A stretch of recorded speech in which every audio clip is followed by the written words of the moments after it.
I don't know.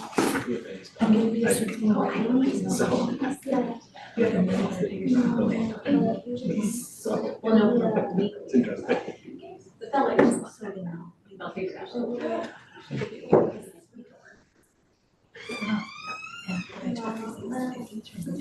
Hey, Justin. Perfect. That's nice.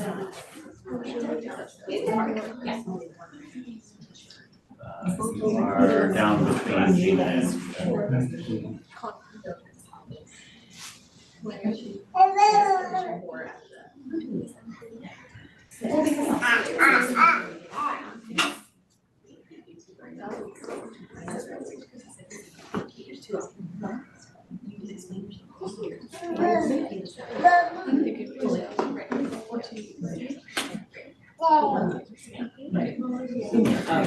I'll wait till the.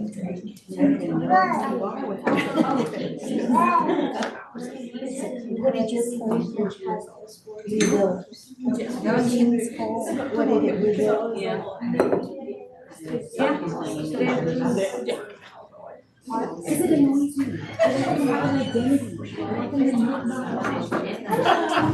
don't have an identity.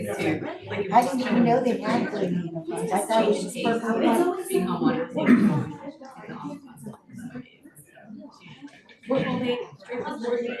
And then go on, right up to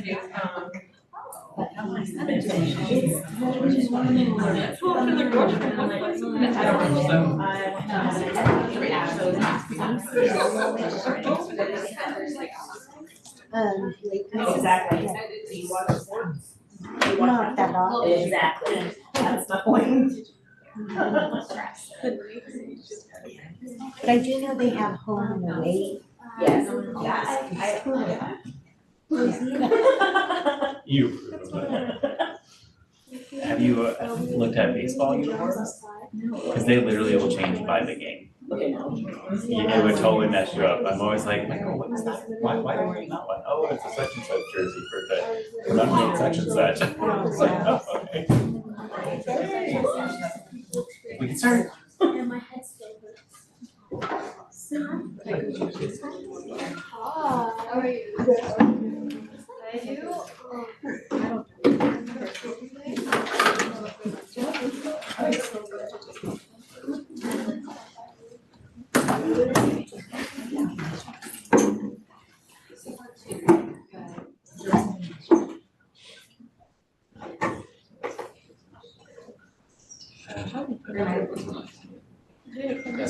I was sitting between Cece and the other kid there, and they were saying graphite.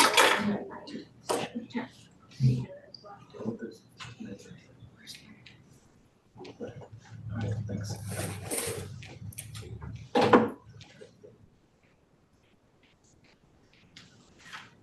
All right, is this, we have a? All right, welcome to the Natomas Charter School Board of Directors meeting for November. I will call us to order at 5:31. Roll call, Dr. Gaffney is out. Correct. Okay. Justin? Here. Nita? Here. Sean? Here. Gina? Here. Arsenio? You must be running late. I haven't heard. Okay, Dr. Mayoraldo? Same, must be running late. Preeti, I know is going to be late, and Jennifer, I'm here. Wait, I think I have an old board packet.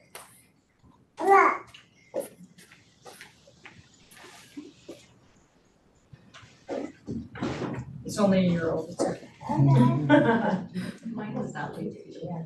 Was yours as well? Yeah, mine was like some old package too, 24. I think yours was too, huh? Yeah.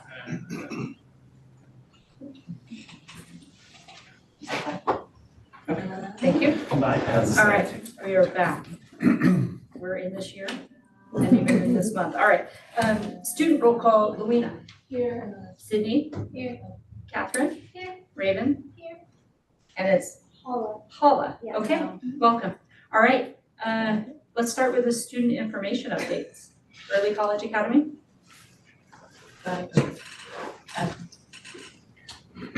Hello, Board of Directors and Student Liaisons. My name is Luina Wu and I'm proudly representing ECA.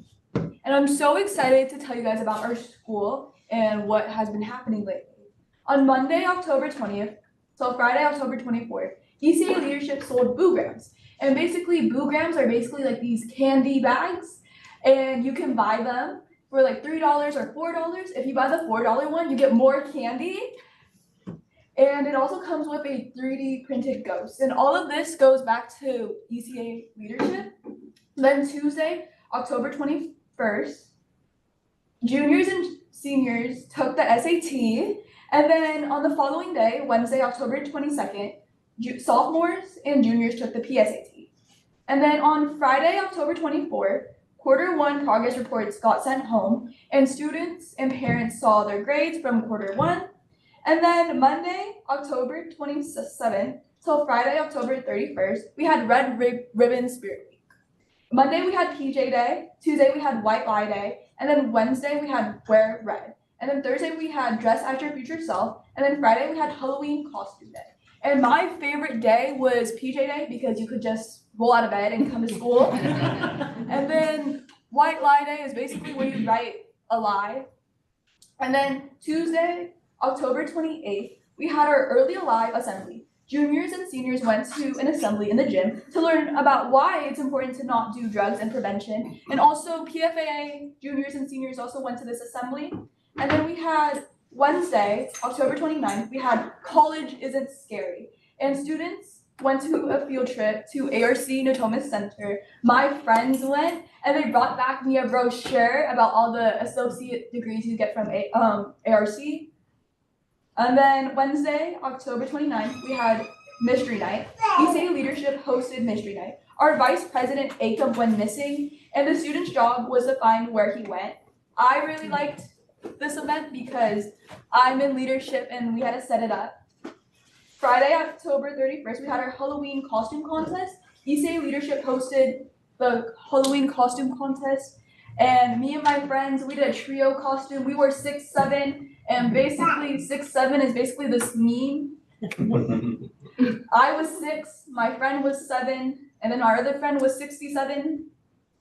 And then on Friday, November 7th, we had Club Fair. Students went to the quad to check out school clubs that they might potentially want to join.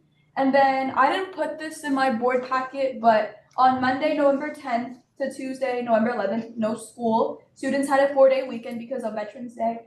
I went to a youth government conference and we debated about public policy, so I didn't really have a break, but it was really fun. Thank you. Hey, how about Sydney for Leading Edge?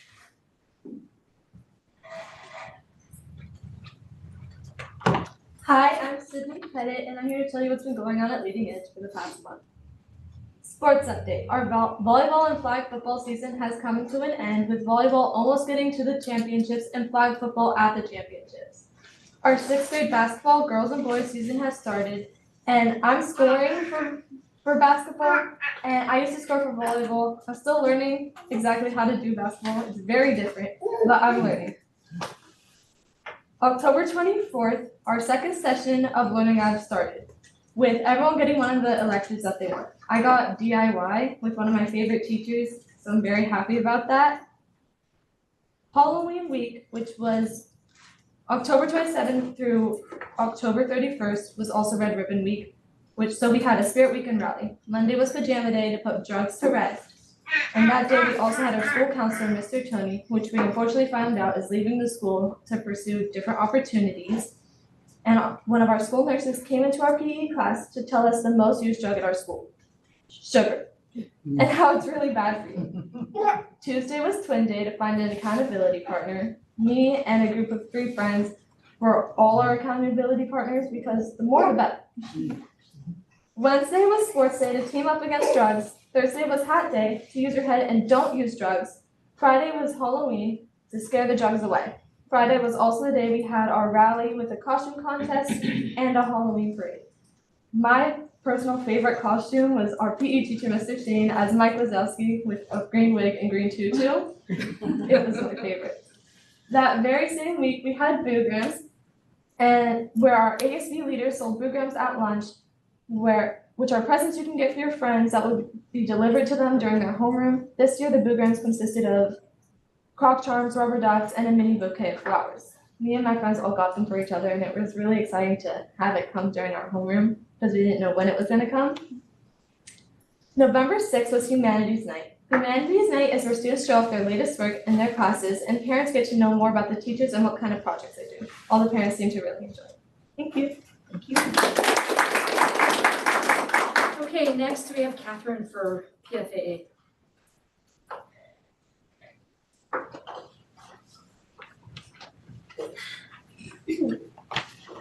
Hello, my name is Catherine Lee, and I will be presenting these events on behalf of PFAA. So, on October 14th, we had our Moon Festival celebration where the Mandarin department performed for us during lunch and also handed out very tasty mooncakes. And on October 17th, we had our P4A Carnival, which was very successful this year. A lot of families got to get together and participate in games, and a lot of departments and grade levels got to fundraise for their events as well. On October 21st, we had our stargazing event, which students and families could attend and sit out in the field and watch the Orion's meteor shower. And there was also a telescope pointed to Saturn, so that was really cool to see. And on October 22nd, we had our scholar athletes where in middle school, the PE program recognizes kids who have worked hard to get good grades and maintain a 4.0 GPA, as well as being good athletes in the PE program. And on October 23rd, we had a 6th grade field trip to Roller King with the science, math, and PE department. I heard it was a lot of fun. And similarly, on October 23rd through the 25th, we had our high school play, They Promised Her the Moon, which was very successful. I was in it, and I love how we got to incorporate a lot of music into it. Even though it's just a straight play, it was a lot of fun. It was a very fun experience. And on October 24th through the 30th, we had some instrumental guest artist master classes. For example, we had Ryan Murray, who's a really good conductor, by the way, and we had Andrew Finley and Alyssa Abbott. And on October 27th through the 31st, we had Red Ribbon Week, like I already mentioned. We had an assembly for the 11th and 12th graders on the dangers of fentanyl and in preparation for a Hollow Weekend. And during middle school also had an assembly for healthy choices. And we had a number of events that week as well for spooky games and spooky awesome lunch and a costume contest where Honor Symphonic Band played Nightmare Before Christmas, which is like one of my favorite movies. And I also dressed up as Rumi from K-pop Demon Hunters. And on October 29th, we had 2 events. We had the ARC field trip for seniors for those who are interested in going there. And we had the Dia de los Muertos celebration in the amphitheater during lunch. This was a really beautiful event that was made up by the dance, Spanish, visual arts, and instrumental music department. I was personally a part of the orchestra that got to play with the dancers. And on October 30th, our Mandarin department, yet again, went to San Francisco, Chinatown field trip. And on November 4th, we had a parent university kind of like teaching parents on the safety, on like student safety and understanding like substances. And November 3rd through the 7th, we had our middle school spirit week, which I saw very much enthusiastic participation in. And on November 6th, we had Jazz at the Pen, which is one of my favorite performances to be in and also watch. I was in vocal ensemble, so that was it's a lot of fun.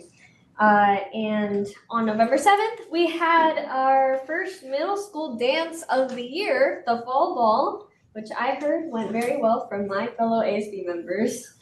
And on November 7th through 9th, we had a field trip with Honors Vocal Ensemble where we got to go to Cuesta College Vocal Jazz Festival. And it was right around Pismo Beach. We got to spend a day at the beach and also see New York Voices and other very talented schools such as CSU Long Beach. They're amazing. And and we had a long weekend for November 10th and November 11th. Slightly shorter for the staff because we had staff development day. And on November 13th through the 15th, we had our middle school musical, Dare to Dream. And I heard it was amazing. Yeah. And that will be awful. Yeah. Okay, next up we have Raven. Hacked update.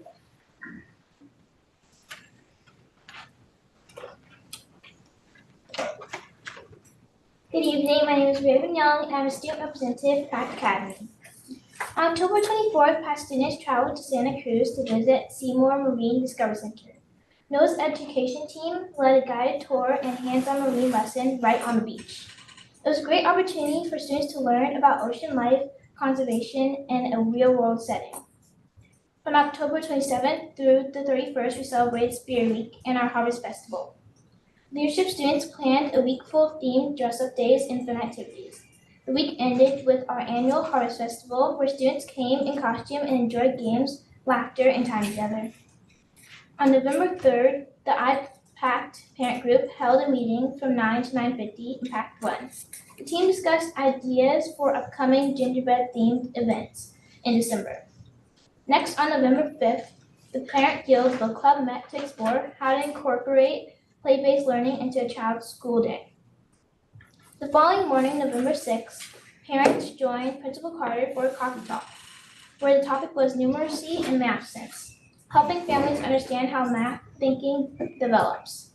On November 7th, students participated in 2 exciting events. First, as part of the PBIS reward program, they enjoyed a special movie showing of Inside Out. To celebrate their hard work and positive behavior, the same day, K through 8th grade students visited Fire Station 30, and in Thomas, where they met with local firefighters and learned about fire safety. Most recently, on November 14th, PAC students visited the Charles M. Schulz Museum. They celebrated the life of Charles Schulz. He was the one who created the Peanuts characters, the famous cartoon, The Peanuts. And afterwards, they went on an ice skating tour and a tour of the museum. Now for upcoming events. On November 20th, we'll host Packed Family STEAM Night, where students and their families can explore hands-on activities in science, technology, engineering, and math. And finally, on December 3rd, the Parent Guild Book Club will meet again with Principal Carter leading another session on play-based learning. Thank you for listening.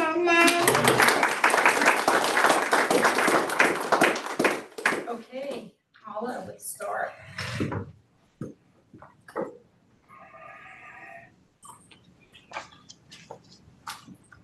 Hello, the Thomas Charter School board members. My name is Hala Alazawi, and I'm one of the student representatives for Star Academy. Okay, so first up, we had our second PBIS assembly and awards.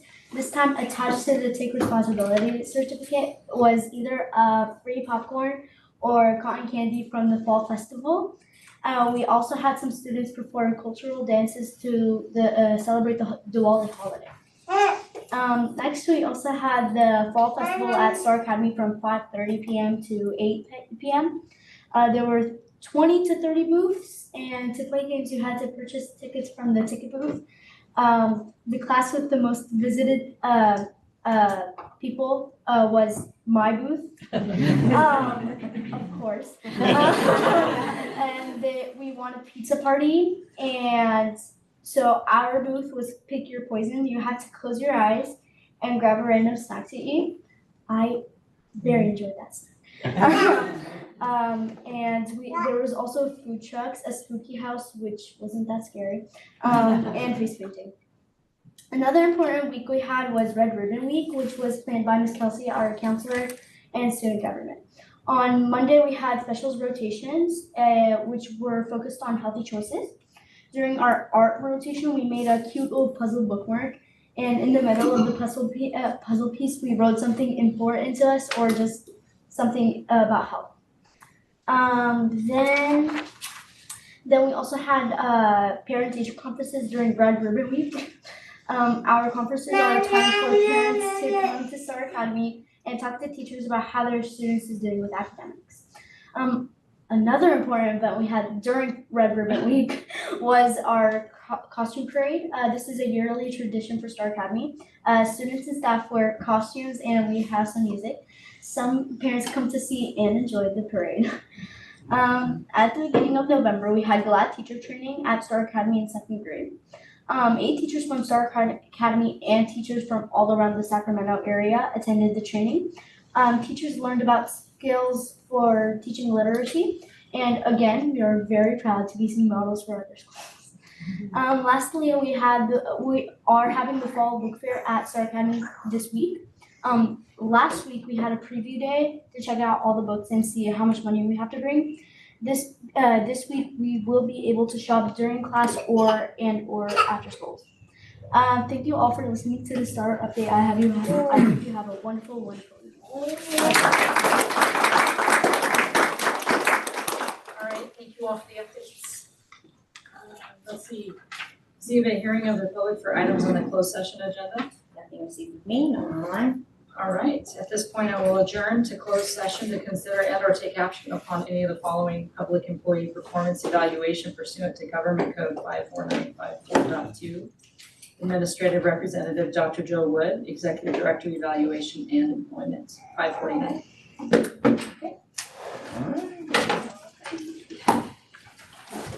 Okay.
All right, we'll reconvene open session at 6:46. No action taken during closed session. Let the record reflect that Preeti Merchant, Arsenio Mataka, and Dr. Mayorado are here.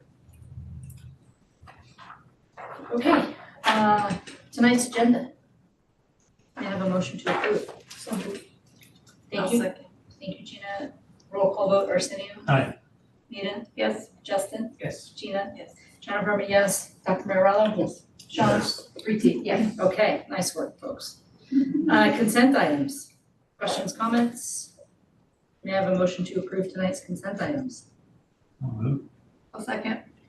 Thank you both. Roll call. Preeti? Yes. Sean? Yes. Maria? Yes. Jennifer, I'm a yes. Gina? Yes. Justin? Yes. Nita? Yes. Arsenio? Yes. Okay. Action items. So our first action item for tonight is to approve the renewal of Arsenio's term as community member representative. Okay, Are you sure? you can't. Arsenio has to abstain, that's true. May I have a motion to approve 2-year term for Arsenio Mataka? So moved. I second. Thank you. Roll call. Preeti? Yes. Sean? Yes. Dr. Barrow? Yes. Jennifer, I'm a yes. Gina? Yes. Justin? Yes. And Nita? Yes. Okay, And I understand. all right. That was it for 2 more years. Welcome back. Yes, 2 more years. Be Sorry careful. about that after last week. Our next action item for tonight, the approval of the Natomas Arts and Education Foundation Board of Directors. If you all remember, the NAEF bylaws have this board appoint no more than 49% of the board of directors to the NAEF board. So you're being asked to appoint Alicia Hernandez and Emma Flood as board members for the Natomas Arts and Education Foundation. These two individuals were interviewed by the NAEF board, as well as me and Sarah Winter, who's our NAEF director, and were recommended to move forward as board members. Okay, may I have a motion to approve Alicia Hernandez and Emma Flood, the NAF? I motion to approve. Thank you. Second. Thank you. Preeti? Yes. Sean? Yes. Maria? Yes. Jennifer, I'm a yes. Gina? Yes. Justin? Yes. Nita? Yes. Arsenio? Yes. Okay. Was that Dr. Mayorado on the second?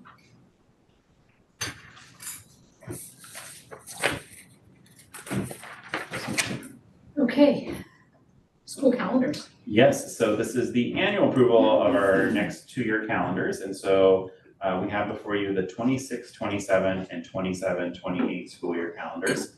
Last year, you guys actually approved 26, 27 with 25, 26, so there's no changes for this year. The 27, 28 calendar is the new calendar. All right, may I have a motion to approve the calendars? I just have a quick question. Sure, yeah. I see that in February this calendar year, or next calendar year, there's 3 days, but the following is 2. Is there a date elsewhere? Yes, it went to Veterans Day. So if you look at Veterans Day in 2026, it falls on a Wednesday. When Sure. Veterans Day falls on a Wednesday, we just have the Wednesday off. Okay. But in 2027, it's Thursday. on a Thursday, I and see. so whenever Veterans Day is on a Thursday or a Tuesday, we just attach another day because I see. no one comes to work or school otherwise. That's the Perfect. day of that. Okay. Good question. I actually have a question also. Sure, yeah. I know there was a survey sent out for like feedback on the calendar, fall break, Wednesday, late start, all that stuff. Any insights from that survey? Yeah, we actually sent it out in the weekly updates, so it was there. I can resend it to you if it's helpful. But in a nutshell, everyone wanted us to keep the calendar the way that we have it for the most part. There wasn't any real big shifts. The one thing that maybe came up is that periodically revisiting spring break, because some organizations have it in the middle of the semester, other organizations have it attached to Easter. But overwhelmingly, our families and staff members still wanted it attached to Easter, so we kept it that way. But yeah, basically people were like, no, it's really good, keep it the same. Okay, I would survey. All right. May I have a motion to approve the school calendars? So moved. Thank you, Justin. May I have a second? I'll second.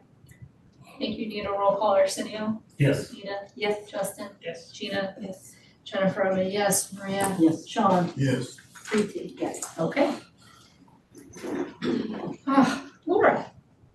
Laura, for the technology? Yeah, the position? technology job descriptions.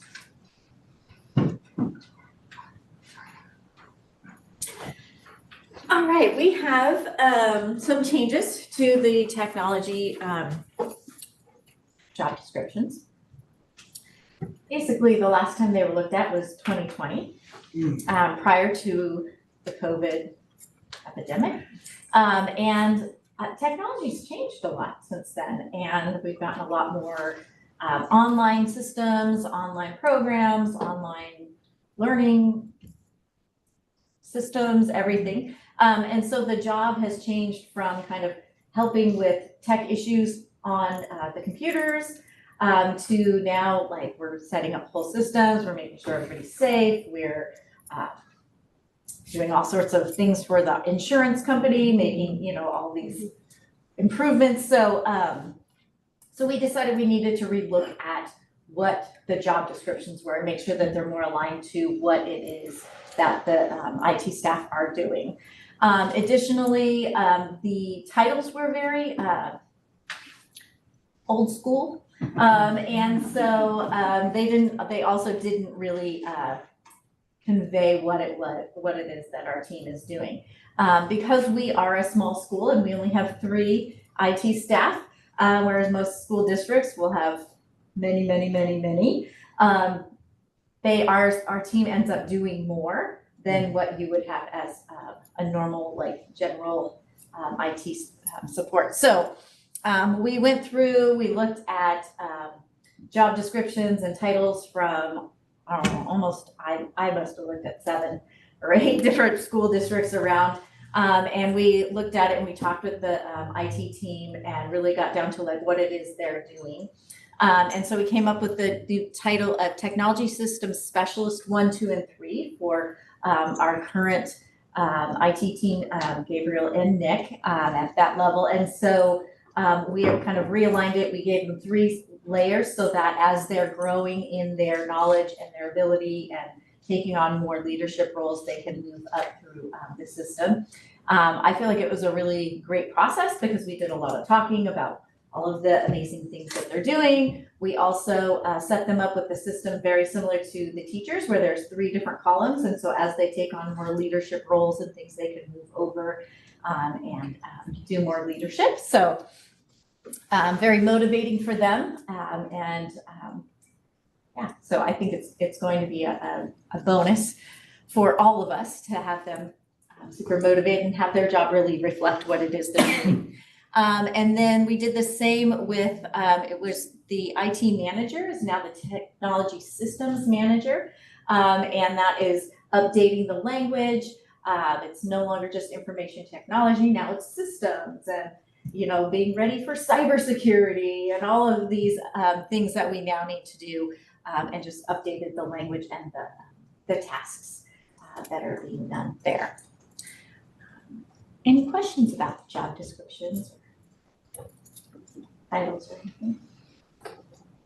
So the manager then supervises the 3 folks under? Yeah, so the same people are in the same spots. It's just, it was IT manager, now it's technology systems manager, because he manages big systems, as well as the 2 technology systems specialists. And just for clarification, right now we have 2 technology systems specialists underneath IT manager. Okay. And in the model that Laura created with the IT staff, a technology systems specialist could be at level 1, 2, or 3 based on their experience and training. Okay. And so what Laura did with the IT department, which is really cool, is they created a way for them to grow professionally within our organization. They don't have to leave and go get another job, but as they, you know, it's like they go from a level 1 to a level 2 and get more certifications, whether it's like network certifications or, you know, Chromebook certifications, whatever, then they're able to actually earn additional compensation. And tonight in the, it was in the consent items, but the classified salary schedule had new lines that we put in there, so there would be 1 for each of these positions. So same guys, just reflecting what it is they're actually doing and the And some expertise that they promotional have. opportunities. Yeah, and an area for them to grow, because prior to the technology system specialist 1, 2, 3, it was just 1 title. And so, you know, if we're trying to get people to stay and develop our systems, we want to make sure that we give them somewhere to grow. It actually aligns with our number one strategic goal of hiring and retaining professionals. And so, yeah, so it meets that need. Which is also a lost goal and an LCAP goal, so. Questions? We're good? Okay. Thanks for supporting my team.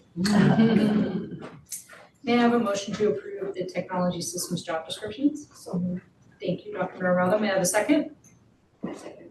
Thank you, Preeti. Roll call, Preeti. Yes. Sean? Yes. Maria? Yes. Jennifer, I'm a yes. Gina? Yes. Justin? Eda? Yes. Arsenio? Yes. Okay.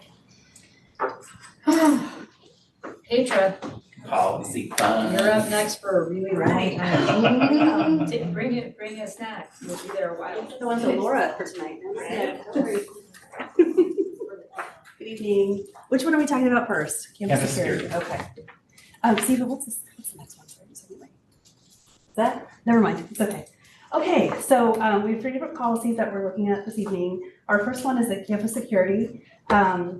Really this stemmed from, we've had some requests for video footage from our families, and we haven't had a very clear policy on who gets access to what and how they request it and when. And so in working with Anita and Schools Insurance Authority, they suggested that we formalized a policy which called out how we use video footage, who has access to that. But then we developed a more comprehensive plan around security and some of our practices, calling out really things like locks, keys, alarm codes, and this was in collaboration with Francisco, our facilities manager, and then also Jacob Underwood in our technology department. So do we have, this addresses campus security, do we have, maybe this is covered in, do we have an emergency response That's our safety plan. in our safety? Okay, because it says secure campus perimeter and school facilities in order to prevent criminal activity. So then my next question was, okay, what if we're aware of the need for lockdown or something that's going on? That's all in the school safety It's in plan. the other one, okay, cool. Should they put something in there to refer and on there or? Not necessarily. This policy is more about the day-to-day, like, safety operations of the campus, making sure doors are locked, using our alarm codes, security cameras, that they I've got a question. It's more, I think, formatting some of the things in this. When I was going through it, under 5, we talk about control access to keys, alarm codes, and other inventory. But then it goes to 6, and then we talk about locks, keys, and alarm codes. So I think it's kind of not aligned there. To see how you go up one more, see how 5 talks about that? Oh, right. And then you go straight to 6. So maybe, But I think the information on bottom of page, or starting in the middle of page 2 should go after number 5. yeah, because I think that, Yeah, I think it's, Is this saying, just the way I read it, so I just want to make sure that I understand. The way I read it is that the executive director or superintendent shall implement a campus security plan that would have all of these pieces in it. right. So then is it, you're thinking like you just want a little bit more description, so. No, so No, if you move read it. number 5, number 5 says control access to keys, alarm codes, and other school inventory, right? Mhm. And then it goes to number 6, and it talks about detect, intervene with school crime. But then after that, we talk about locks, keys, and alarm codes. So I think it's just not aligned properly. I feel like Okay. all that should be under number 5 and not under 6. Does that make sense? Yes. so, yeah, because so move the locks, keys, and alarms codes paragraphs up under 5. Because then that next paragraph after 6 seems like it applies to 6, right? So, as well. And then so that would be locks, keys, and alarm codes, and then would you leave the video or surveillance where it currently is? Yeah, I think so. Yeah, because I think that would fall That's in in there. line with detect, intervene, right? Well, maybe it was locks and keys under 6, or was it just a separate line item? Maybe that's what she was thinking. What the way this document reads to me is actually 1, 2, 3, 4, 5, and 6 are all, for lack of a better phrase, the preamble of the document. Like, what is this policy going to accomplish? And then it starts getting into the details with locks, keys, and alarm codes. you could do what you guys suggested and move lock, keys, and alarm codes between 5 and 6, and I don't think it changes like the content at all. And then just leave, and then have 6 and that ending paragraph, and then it transitions to video surveillance on a Thomas Charter School policy or property. Yeah, and I think this is again formatting, but the paragraph under 6 has to be indented like it is under the other ones. So you get that. Yeah, 'cause you already do it for number 1, you put a description down there, yeah, it's so broad, but you're already doing that anyway, so it makes sense.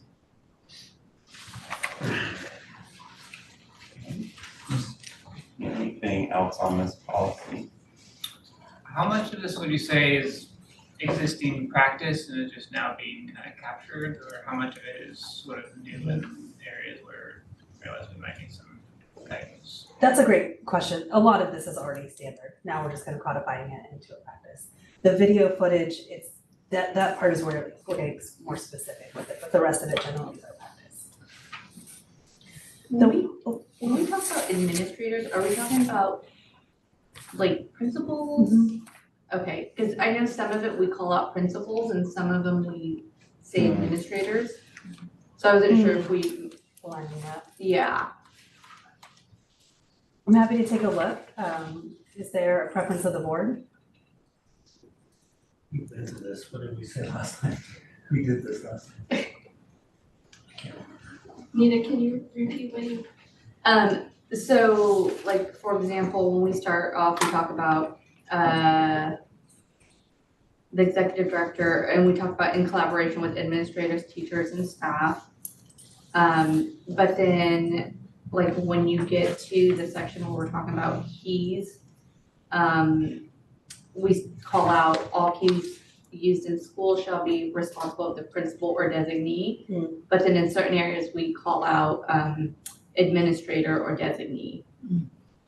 Maybe what we should say is like academy administrator, where we know it's a specific individual potentially. Yeah, And then more broadly, we can use the term administrator or administration. Yeah. So like with keys as example, as executive director, I don't oversee keys, the site administrator oversees keys. So gotcha. like Diana Pashar, Alicia Perpak, Stephanie Blackrock. How long do we keep the videos for? 30 days, it auto deletes after 30 days. Yeah. With our new system. We just learned that. Oh, yeah, yes, we did. New learning. One of the things I did want to call out is at the bottom of page 3, use of video recordings. And looking at this just over one last glance today before the board meeting, I talked with Joe. Number 2, I would like to tighten up some language. Right now it reads video surveillance recordings of students, staff, and others may be reviewed or audited for the purpose of determining adherence to board policy of school rules. My suggestion would be to add some information, some specific language around administrators may view video recordings. That way it stays more internal. Oh, instead of staff. Well, my wondering is if I'm a family member, if I'm a parent, I might just say, well, I want to see video footage of this because it says so on number 2. So my suggestion would be to add some language around like, maybe it would say video surveillance recording of students, staff, or others may be reviewed or audited by administrators for the purpose of determining adherence. So that would be a suggestion, just to what on. Yes. How do you deal with personal knowledge? How do you deal with parent, if you have, like, just say 2 students disagreeing and 1 student is disciplined, and we go back, the administrator goes back and reviews the tape to see if that's how, whatever played out, or sort through the stories. And if, like, how do you sort through like other parents like trying to watch like other children? So like say if Jen and we had 2 students and they got an altercation or something like that. And I as a parent wanted to see that video. It's at the discretion of the superintendent according to this and administrators, or other administrators, but like Jen may have some like problems with, I don't know, how do you do that when it's viewing another kid involved? Yeah. Ultimately. We do take that into account before we allow people to watch video. I will say, I do think we do a good job of, we don't release, we don't Right. record things and release it to families. We recently did have to look at a tape. Fortunately, students' faces weren't clear, but you could see enough of the interactions to see what did happen. And I sat with a parent and we just watched the specific clip that they were looking at. And I asked them, do you want to see it again? Yes. And I think they watched it a total of 3 or 4 times, but they didn't get to take it with them. They couldn't record it, and it didn't have any identifiable information. It's not a practice we really want to open up, because if that was the case, we'd be showing parents videos all day long. And so it's at the discretion of Joe, who often send it to me, so that we can. Does that kind of align like with the school, I remember at STAR when we said like sign waivers or something, right? That's actually like a social media advertising waiver that you're using. Okay. Schools are not private spaces, they're public spaces, right? So there's not expectation of privacy. So when someone is recorded on the camera, they can't say like, well, I don't want to be seen, it's a private space like that. Like, that's not a thing. This is more around trying to protect students, right? And that unfortunately, when a student disciplinary incident is going on, there's always 2 sides to the story, and the truth is somewhere in the middle, right? Many parents understand that, some don't. And and then it becomes a bigger problem, because like, well, I saw the kid do this one thing and I want to go after them in this one way. And that's why Paige does a really great job, and so the rest of the administrators, of sitting down with families saying, yeah, we're happy to review the footage together so you can see, because we want parents to have an understanding of what happened, right? But it's also why we don't release copies of the footage, because we don't need them on Nextdoor or Facebook or some other thing, which is a reality of what happens. And so, as this policy outlines, and it's been the practice for the 13 years I've been here, we only release footage if there's a subpoena or law enforcement basically shows up.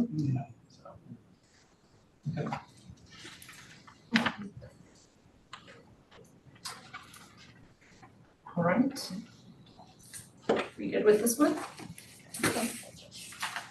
All right, let's move on to board policy 5030, student wellness. Okay, we recently met with nutrition services through NUSD, just to talk about, there's a new director overseeing that program, so we just wanted to connect and just build that relationship. And when we met with her, she was talking about the NUSD student wellness policy. We do work under nutrition services, so they do provide food and meals for us. And they suggested that we develop our own nutrition services that is supported by our board. So that's kind of the why behind this policy. Some of the big things to call out is we will, if this is the policy that we move forward with, we will need to take a look at how we're doing things like incentives for students through PBIS. Instead of handing out cookies and candy, we want to look at that and maybe switch out with granola bars or something that has more nutritional value. So that's kind of the bigger part that stands out of this. I had a question under nutrition and physical activities goals. 1, 2, maybe the third line, not line, but the paragraph. You have two different sentences and then you have a paragraph. And so I was just wondering what kind of opportunities for students to be physically active on a regular basis? Since we don't have sports per se, I just wondered what your thoughts were, what kinds of things? That would be anything from like our PE programs to like stretch and strengthening. Oh, those are those regular Dance program, recess. Is there like lunch recess? Is that during lunch? Encouraging students to play, to go out. Yes, making sure there's enough equipment out for them to play volleyball and basketball. Is there any like guidelines on how much activity they should be doing, or like? I did not see a suggestion. There are, it depends on, there's some stuff around like PE minutes, and that sort of thing, like when it's related to a class. Right. I think there is something, aren't kids supposed to have 30 minutes of lunch/recess now? Yes. Yeah, there was that, but we need that. I don't know if we would necessarily put it in a policy, that's state law. I just wonder if students, need to be encouraged somehow through something to get out and toss a ball around or play volleyball or whatever. I know it's limited, but I just wonder if there's anything we could, you say we do here that we encourage, but I just wonder what that might look like. For those students who rather sit around and, not. I know our PE teachers do a really good job of doing goal setting with kids and just talking about the importance of exercise. They'll do the pre-assessments and then the post-assessment. That's PE So class though, right? that's that encouraging, you know, you don't know how far that goes out to recess, but I know. I just wondered in terms of encouraging kids to, you know, you have some kind of intramural thing going on for certain seasons or something, just so that, you know, to kind of encourage that team playing together. It's probably more for middle and high school, right? Yeah, because, kids right, are always- exactly, always, middle and high school is what I meant. Yeah, that's what I wondered about. It's important, It get is, out that energy and be physically active. absolutely. I didn't know if you had anything specific or if you were, any ideas on that. It's definitely something we could talk to our PE teachers to see how we might do that throughout recess. Yeah, To work with our please. campus monitors. I don't know if anybody, I'd like to see that. Don't we have clubs too, after school clubs that there's some. I mean, so if you look at this statement right here, going back to the policy, Sure. it's talking about students being provided opportunities to be physically active in a lot of different ways, right? There's physical education and recess, school athletic programs, extracurricular programs, for after school programs encouraging students to walk or bicycle to and from school, in-class activity breaks, and other structured and unstructured activities. So, you know, I mean, the one thing that's actually not here that we might want to consider adding, especially for the Black Rock campus, is dance programs. You know, I mean, we offer, considering the student population at PFA, we offer a huge amount of dance classes, right? Yeah. And that's actually a way that a lot of the students at PFA specifically are active. But there's lots of different options. And I do know Petra and Stephanie with the campus monitor team here are always sort of looking at ways to get the kids, for lack of a better phrase, more blacktop in the field access, especially at lunch and break. I mean, these are also PE instructional spaces, so sometimes that's kind of a challenge, but really, going back to policy, this is just talking about we're providing opportunities in a lot of different ways. And so we will continue to do that and work with our site principals on what might be some. And I think this is not really specific to lunchtime. No. I think it's No, but it has to Overall, be, yeah, no, yeah. but I'm just saying, Yeah. be nice to see. So this doesn't touch any,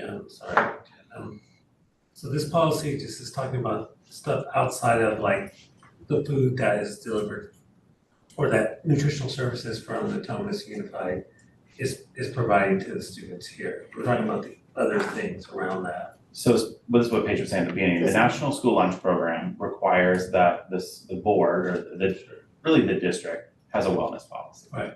What gets a little cloudy for us is we are under Natomas Unified for Nutrition Services, but we have our own governing board. And so what was suggested by the Director of Nutrition Services is that we effectively adopt our own wellness policy in case the Federal National School Lunch Program was like, well, they're part of Natomas Unified, but they have their own governing board. Most of this language actually exists already in our student handbooks, so we kind of had some wellness stuff there. But it isn't just about food, it's about wellness as a whole. But it doesn't give us the ability to say you wanted to get ultra processed foods out of the children's lunch. You guys could do that. Yeah. You would make lunches a lot more expensive, Yeah, but that is actually a conversation that specifically that we had with Natomas Unified, because they are in the same place, they want ultra processed out. There's actually a law that was passed that said they have to phase it out, I think by 2030. 2035. Is it 2035? 2035. Okay, Just so a little longer. I'll have it And done by Natomas then. Unified is, they want to do it, it's the financial cost, because the national school. I wasn't bringing it up I just was bringing it up as a way to think about like what it is that if we have this wellness thing, what can we do in the future? Can I just give historical context as well? Yeah. We used to have nacho cheese, and lots of things that are not actually food products. But it was like the early 2000s, and Charlie Leo was the executive director at that time, and he worked with the district to really get a lot more fresh fruit and vegetables and things. So ahead of like kind of when society made those changes, and so we got a salad bar. It was like amazing. So like we've already kind of been on that trajectory, and so already what we're seeing is healthier than you might see in other places. One thing I'm personally grateful for is that Natomas Unified has been supportive of that over the years and continues to make sure that we're getting fresh as fresh as we can get, so. One thing we learned at that meeting with this nutrition services director is Natomas actually sources a lot of their ingredients locally. Like, actually have gotten a lot of awards for it. The yogurt parfait is apparently like won the state fair, like best yogurt parfait, because it has some special creamery milk in it. And I asked the kids the next day, I'm like, what do you like?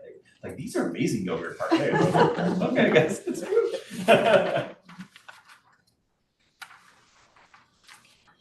All right, anything else? We good? Okay, let's move on to the next one, which is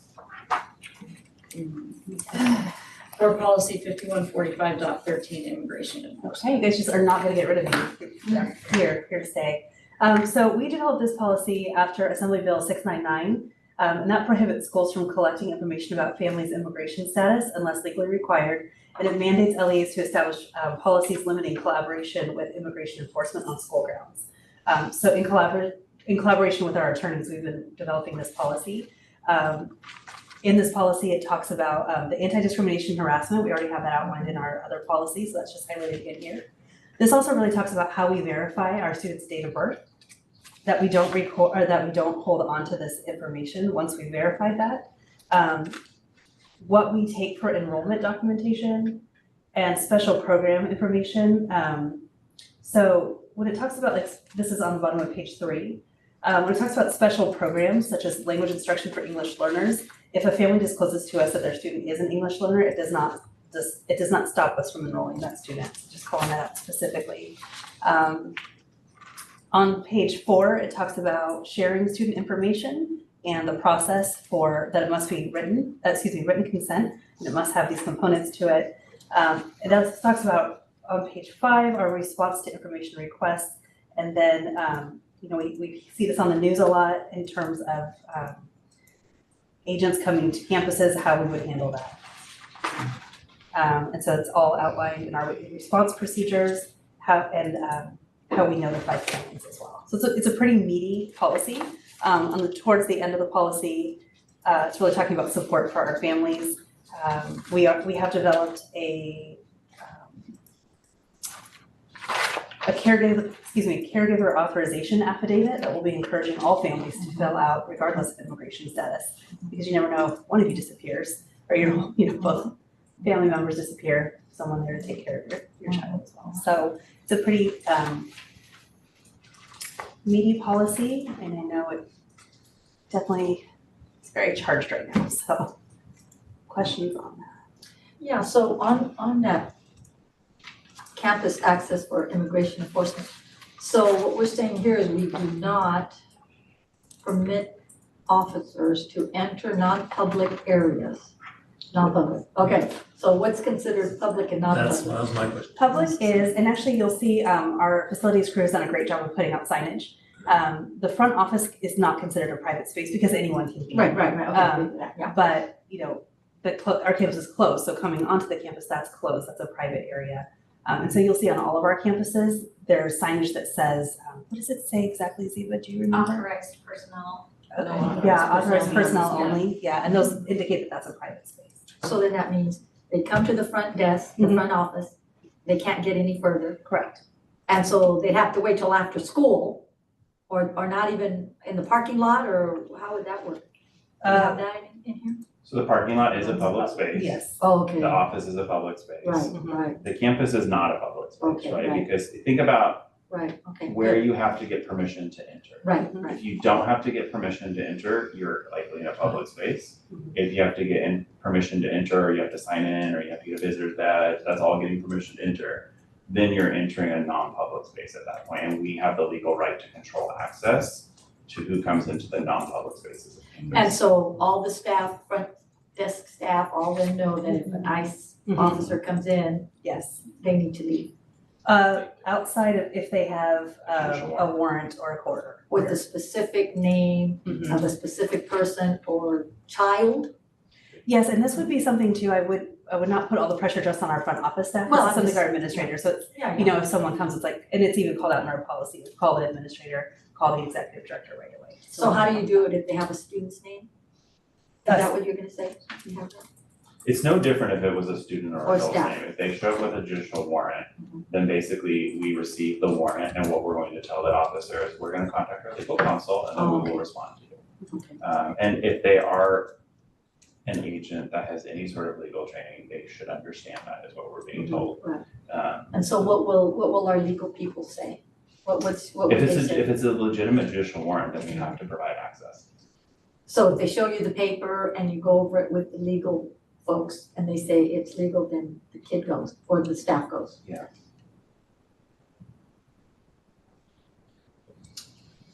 What do we do at PACT? I know here we have physical space. So PAC, basically the central core of the downstairs is a public space. So is, but then if you're like going upstairs, you're entering into a non-public space. If you're going down either of the hallways to the classrooms, you're going to the non-public space. Okay, so there has to be a signed warrant. Signage is important. Yeah. Signage is important. Yeah, other than, yeah, okay. And then I read something here about, when that does happen, then we refer them to legal aid or something. And chances, something here that struck me a little funny, under legal assistance. What is it? Okay, IT detained, okay, okay. You're talking about on page 8? Yeah, well, I have 57 and 73. That same, yeah. Okay, yeah, page 8, yes. Legal aid may secure detained parents release or arrange certain visits. I thought I read something here. Oh gosh, I wish I would have highlighted it now. Where it almost sounded like maybe the legal aid folks could help the person from being detained or deported. Did I read that wrong? There's something here that I said. It might be that maybe- first bullet point, legal aid organizations may secure detained parents release or. Yeah, that, thank you, yes, that, I mean, how realistic, It's an expectation issue where you don't maybe want to give a false sense of expectation. yeah, But I wanna Interesting. make sure we are understanding this Yeah. section of the policy. Okay. So the heading is additional resources. right. And it says when a family member is detained, NCS may Right. refer students and families to the following 2 things, the ICE detainee locator. Right. And then it has the bullet points explaining what is legal assistance, bullet points explaining what that is, Right, and consulates or embassies. And I will say, I mean, we've already had to deal with this at the school, and the family came to us looking for resources.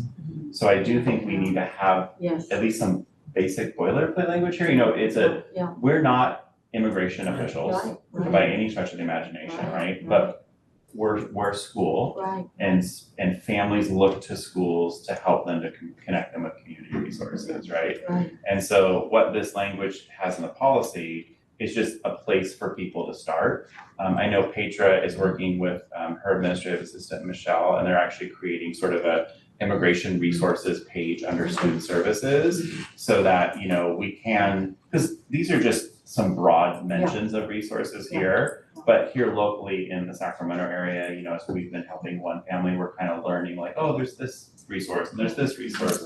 And so they're working on kind of putting together sort of a collection of resources so that if a family does find themselves in that situation, there's not a whole lot we can do, but we can be an aggregator of information and kind of say, here's some potential community-based resources you could look at it. We do it with other things as well, whether it's mental health support for families, substance support for families, or if there's like a, like sexual related supports for families and stuff too. So.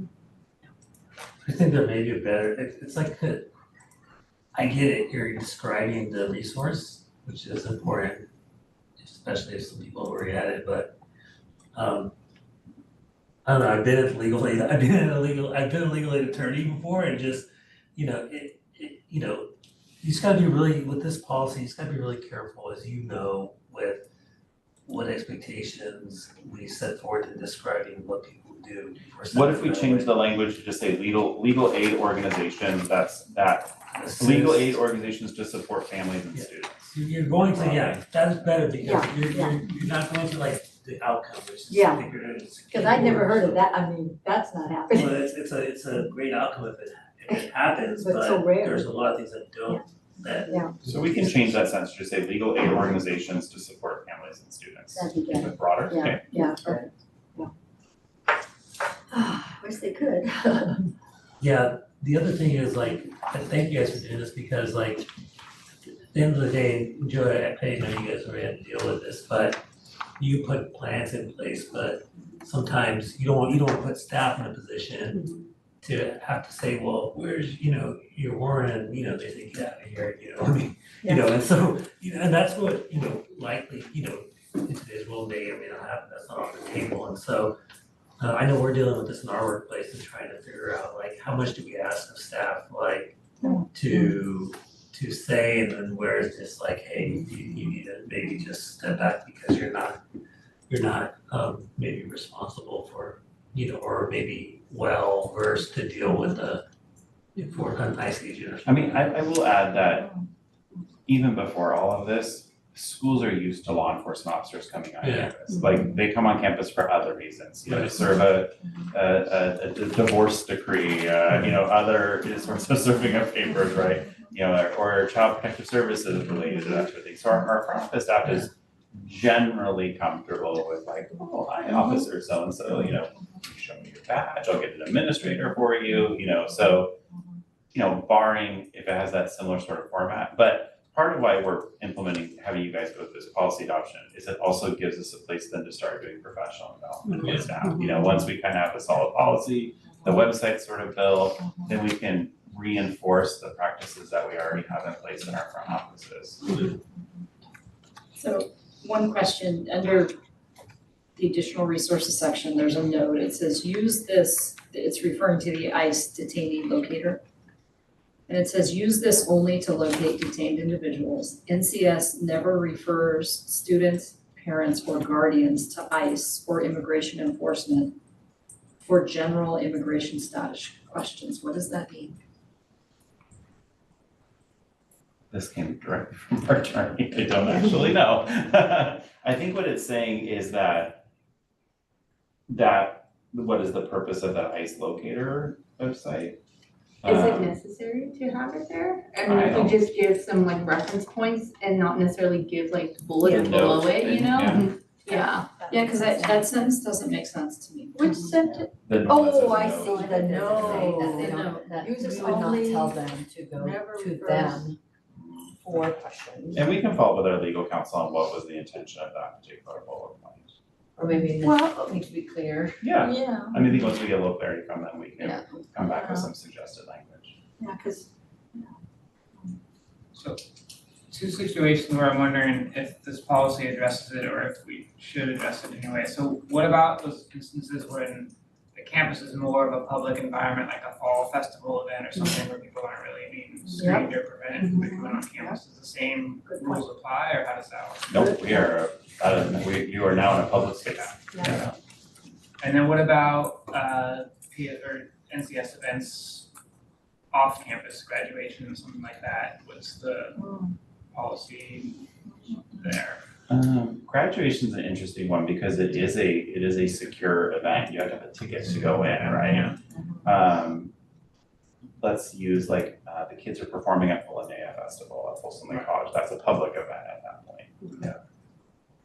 so fall festival is a public event. Would like the middle school graduation that we do on campus, Public consider a event. public event? Yeah. Because we don't do tickets. And there's not like a secure entry, we're not like saying you have to meet some sort of standard, whether it's a ticket or, Maybe we need to showing do your tickets. identification. But this room would be, they'd be free to come in, right? This is a public space.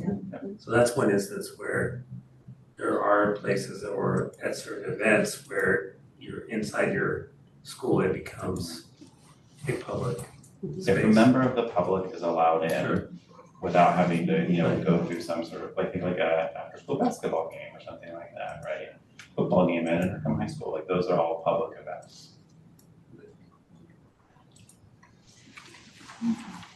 But our closed session would not be. Yeah. There's no way you can change that either, right? I mean, really the intent of this policy, if we go back to, is it's trying to let parents know that school, like attending class, that part of school is a safe space and has some controls over it. Outside of that though, there are, you know, they are public spaces of that. And let's not be too like, these are decisions every day, so I think they have a really strong understanding of like where there may be vulnerabilities, but I think your point is well taken, you know, that's, we wanna make sure that is carried forward. Okay. Yeah. All right, we will come back with edits. Okay. If anything comes up between now and then, you know, feel free to email Ziva and then she can kind of get it in the right direction. All right, next up, expanding learning opportunity program presentation. How it comes after that. So, I feel like you gotta do like a go doodle or something. Okay, so I'd like to invite Carolyn Hines and Gracie Delgado to join me for this. This is like the fun stuff, like this is good palette fun. Yes. Get the clicker right. Thank you. Oh, Let me just make sure. Make sure it's on the side. Oh, yeah, you told me that. Maybe point it here. With it.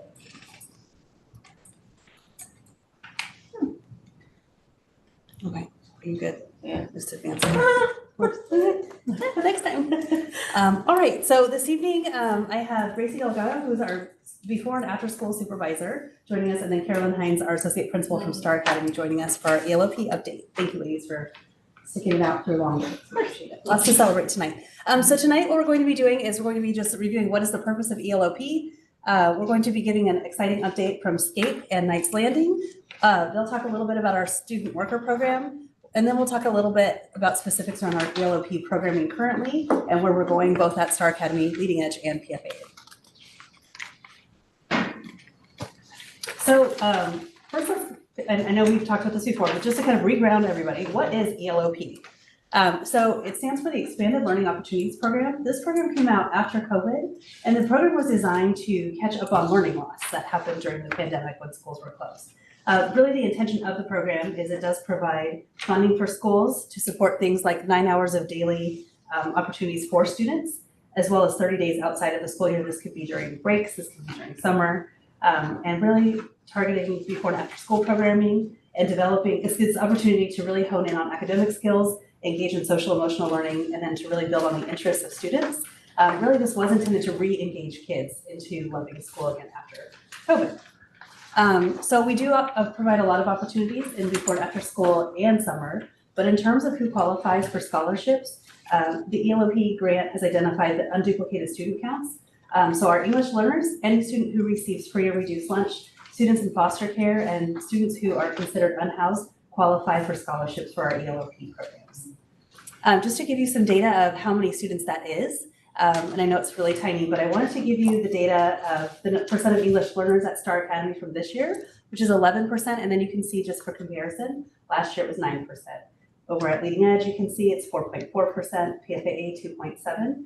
Then it goes down to show students who qualify for free and reduced lunch, percent of foster youth, and then the percent of unhoused students at each of our academies. Looking at the funding for ELOP, and we'll see that it does fluctuate year over year. Currently, this is our allocation. So we have almost $400,000 allocated to the program. We do have some funds left over from last year's carryover. This does allow us to provide over $200,000 in scholarships for students who qualify for ELOP. We also spend a significant amount, about $230,000 on our programming for before and after school programming, and then also about $40,000 for summer programming. You can see our allocation trends over the last 3 years have gone from just different levels, and that is based on, and I might have to tap Anita for this one because she's the expert. So Anita, there's different tiers of schools that qualify for ELOP, and can you just explain quickly why our status changes? Yes, so within ELOP, there's priority 1 funds, which for schools that before it used to be, you had to be over 75% or more free and unduplicated counts in order to be in that priority 1 group. And then once all of that money was allocated out, the priority 2 schools, which we thought fell into that bucket, we'd get the remainder on there. Since then, if the priority 1 group of schools increases or decreases based on their eligibility and stuff, that could shrink or increase the priority 2 schools. So that's why there was a fluctuation going up, where in that second year, the 24-25 year, we got more than was expected. However, you'll see that for 25-26, they've lowered the bar for priority 1, so you now only have to be 55% unduplicated count qualifying instead of the 75%. So that really lowered our population in priority 2 as far as the leftover money to go to the remainder of the schools, if that makes sense. So depending on politician decisions from year to year, what they do with the criteria for a priority 1 group versus priority 2, you're gonna see that our revenues fluctuate. Number 1, fabulous job explaining it. That was way clearer than I could do. And 2, I put you right on the spot. So thank you. You're a great spot. You're a great sport. Before I hand it over to Carolyn and Gracie, I just want to take a moment to really commend these 2 ladies. They'll talk a little bit about how we restructured some things and been really intentional with our before and after school programming. But they have been true thought partners, and they have gotten into the mess, and we figured things out and tried things, and it's pretty cool what these ladies are doing. So I just want to commend you guys on that. All right, we'll start with SCAPE. That's our largest program. That's at Star Academy. So we've done a lot of restructuring with Gracie coming into the role starting last spring, and working together to strengthen the program, improve our ratios, student to staff ratios, and that also has been supported by our student worker program. We've had student workers sprinkled into SCAPE here and there, but now we have a very strong program. Over the summer, we were able to onboard 8 student workers into the SCAPE program. So during the summer, it's generally in SCAPE, and they planning students, if you will come over to SCAPE and attend. So we were able to onboard 8, including who all juniors who are seniors this year. They've done a wonderful job supporting our students, building relationships, connecting, being a part of the program, getting in there and playing with the students, and just having a great time.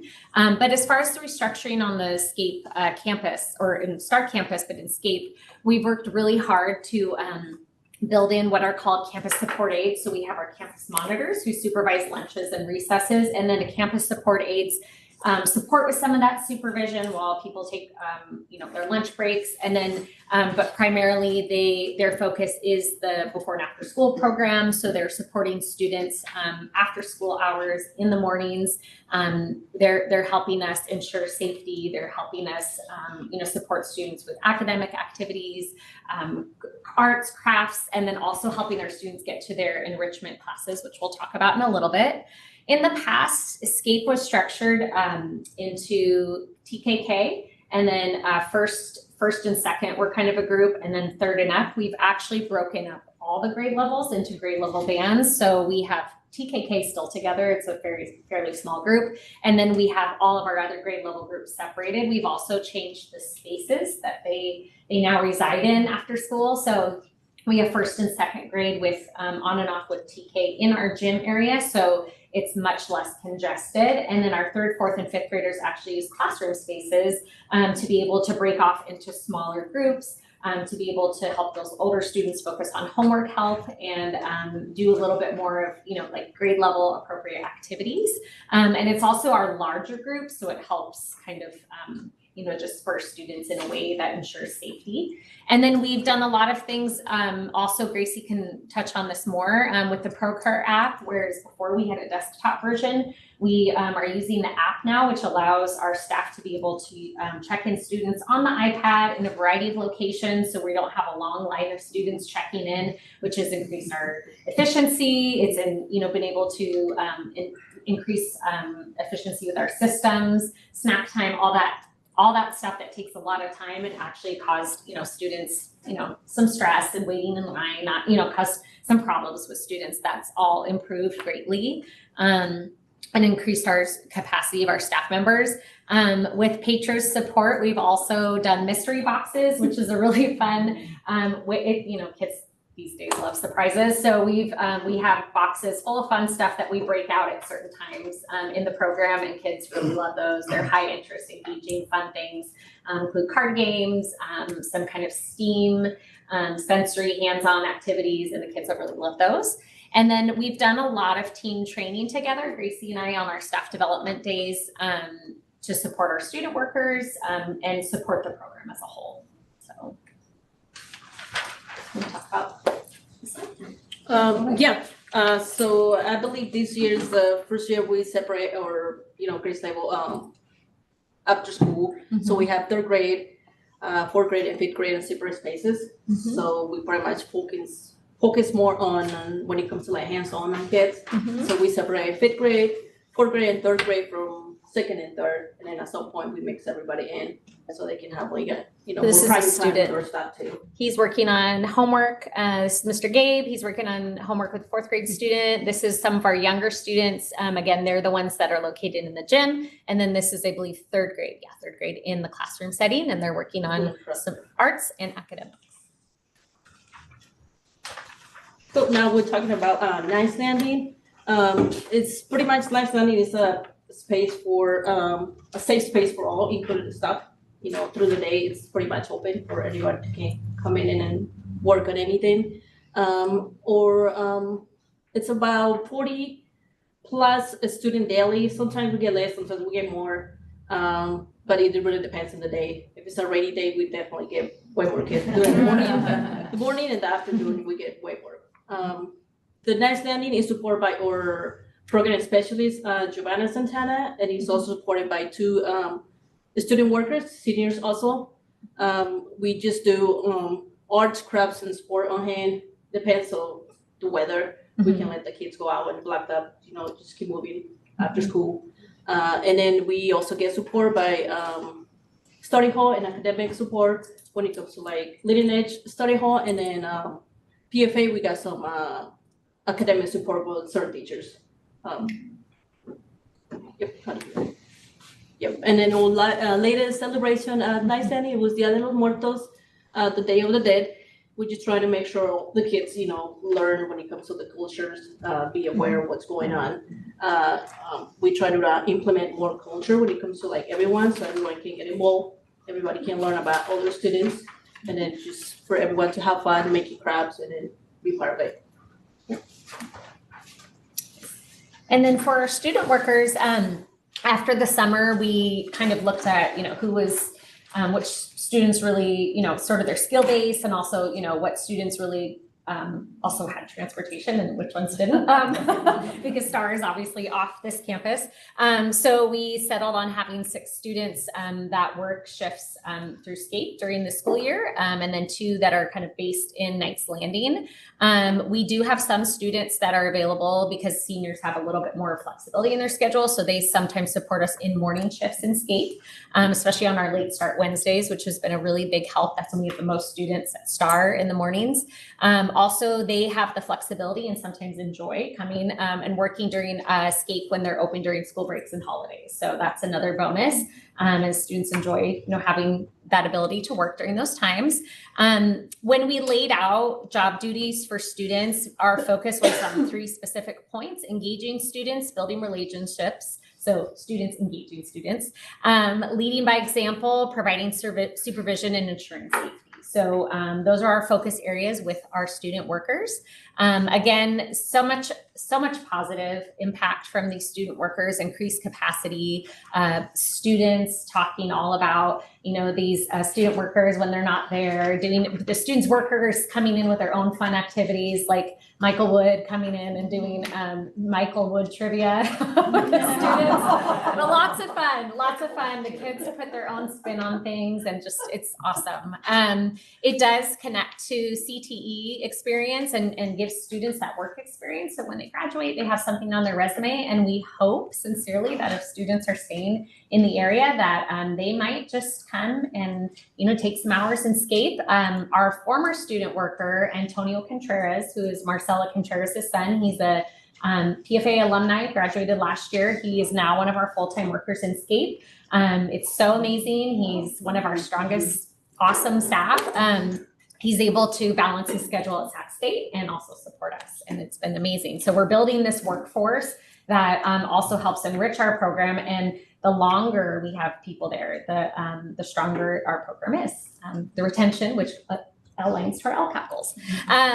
So again, retention, NCS grown workforce, which we, I think, all have, that desire to keep people in NCS if we can and have them grow with us. And then future programmatic opportunities to be able to, maybe expand this someday into, who knows, a high school class or something related to CTE, could expand in different ways in the future. Joe was talking about some other high schools that have been able to do that.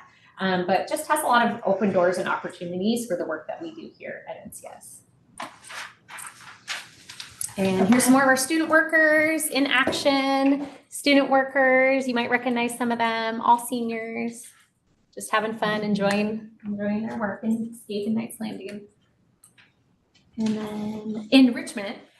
So our ELAP enrichment program only runs this year. We've also revamped this program as well. It runs Tuesday, Wednesdays, and Thursdays based on parent feedback, on a survey feedback. Mondays and Fridays were not preferred. Actually works better for us too, because those are not preferred days for us. So, and the 3:15 to 4:15 time slot was the preferred time slot. So we've honed in on what works best for families, and we're using that to guide our program.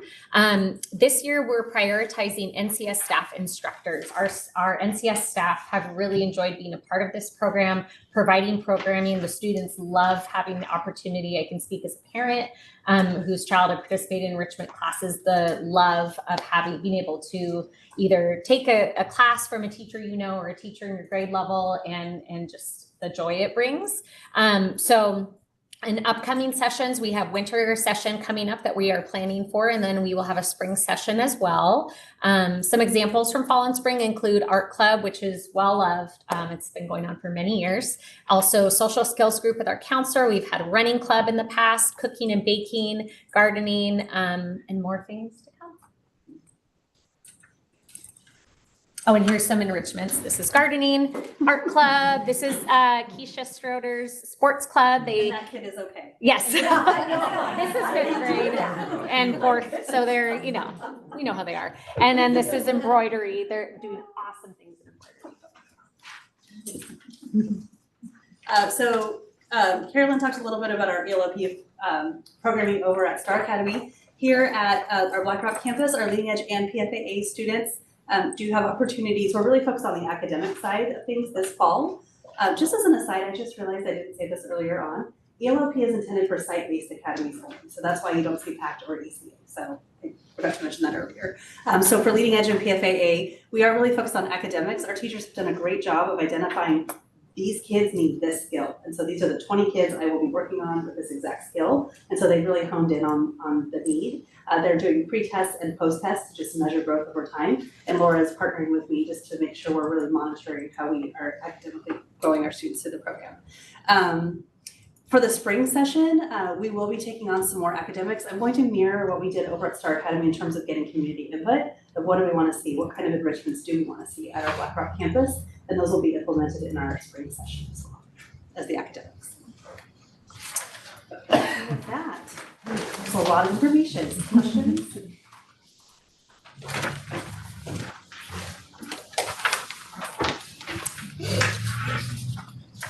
Okay, all right. Thank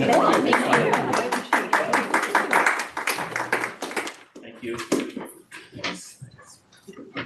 All right, PFAA presentation. Karen.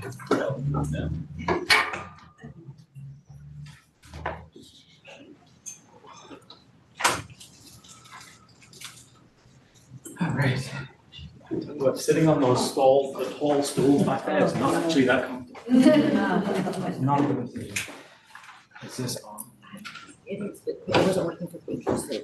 Oh, it's okay, I can just, all right, good.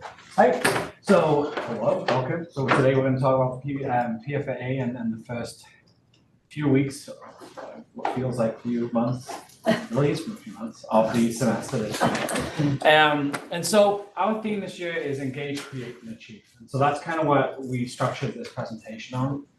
Really thinking about what does it mean to engage. So we've really pushed the engagement piece in 3 different ways. How are teachers engaging? What does that look like? How are students engaging? And then how are families engaging, right? And reciprocal nature of that engagement, right? So how are we engaging with families? How are families engaging with us? So what we've been doing with teachers, and I'll talk to you a little about the photos as we go, but this is one of my favorite photographs so far of the year. We have started learning walks. So this is something new on our campus. And learning walks is essentially where groups of teachers go around different classrooms on campus and give feedback to one another. So we'll go around tomorrow, for example, we have one. We have 6 teachers who are going and spending the entire morning visiting everyone else's classrooms. And then there's a feedback loop involved in that.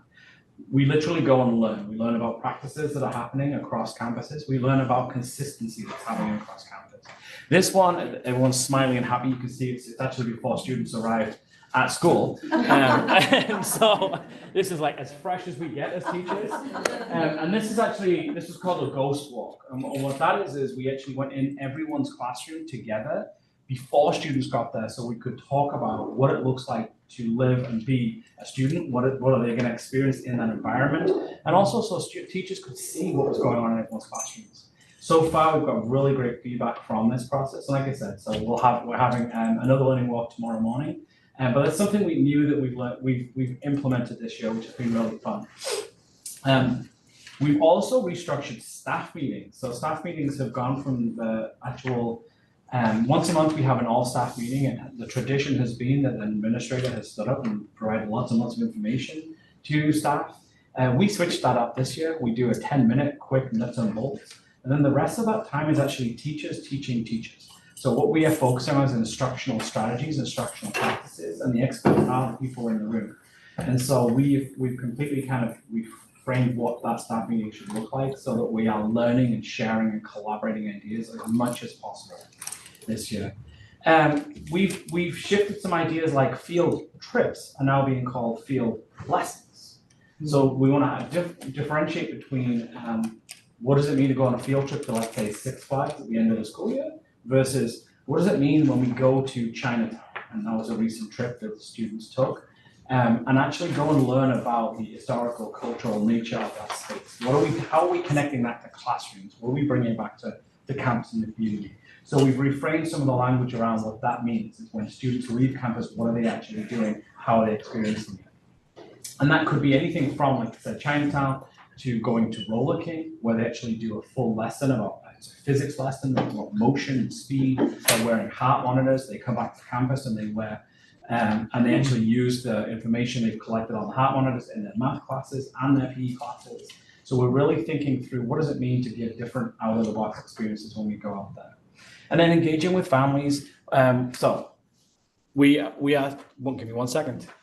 So engaging with families, we've done the curriculum nights, we've done the college workshop nights, but we also want to see our engagement level of the students. So right here, we have now 2 volunteer clubs on campus. We've got a long history of Rotary Club on campus, but now we also have the Q Club. And this was a bunch of students who spent a whole session at their lunch creating peanut butter PB&J sandwiches to hand out at Cesar Chavez Park at a celebration. And we've now really kind of encouraging that volunteering thing from these students.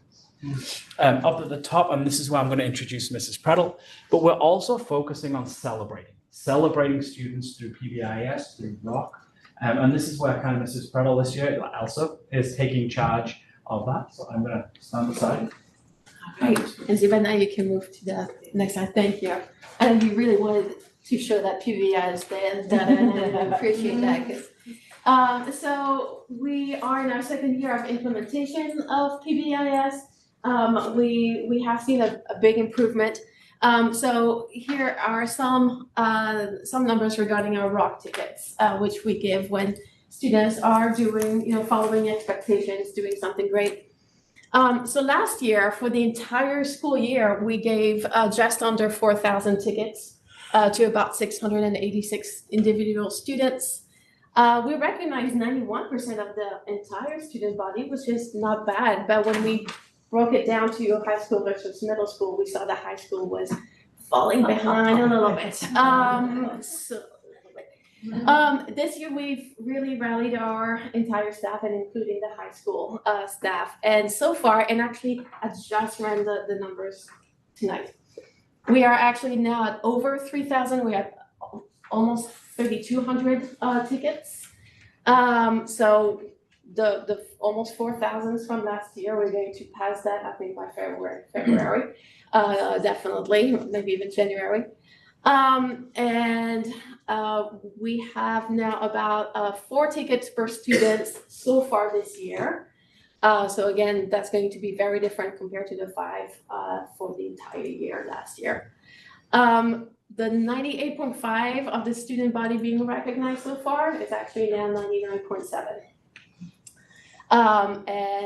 High school, we are at 100% of students have been at least recognized and acknowledged at least once. And middle school is at 99.9. So a big improvement compared to last year. I'm really proud of that.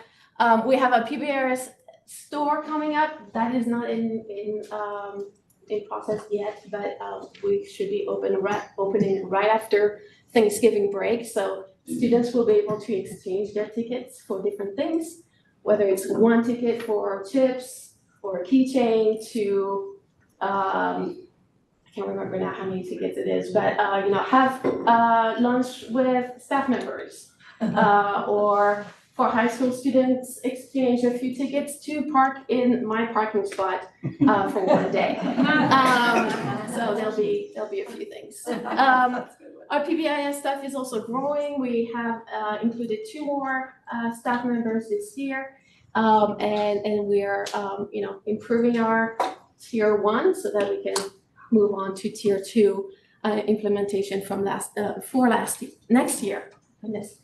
And look at that, I actually have rock tickets for tonight. I see Justin, is Justin with us? Go see our studio. Is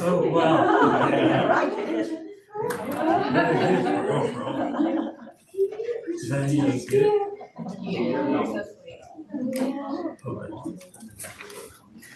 Oh, my goodness. I'll keep the one for Doug. And it's amazing because with your walk ticket, you can actually get a little treat. Thank you for everything that you do for our school.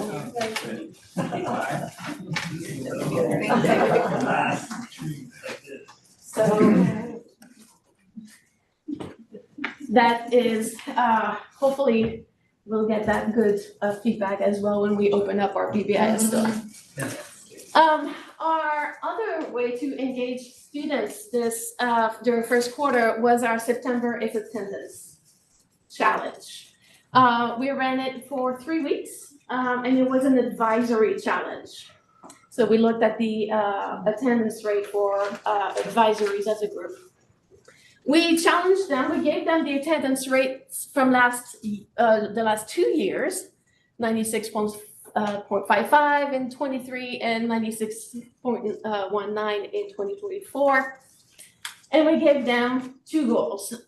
Primary goal 79.1% and stretch goal of 97.6%. We did a lot of messaging to students and families, to the ASB bulletin, the updates, announcements on the PA system during advisory, and it worked. Because I know that's a big table there, but 14 advisories, so that's almost half of them, attained 100% for at least 1 full week.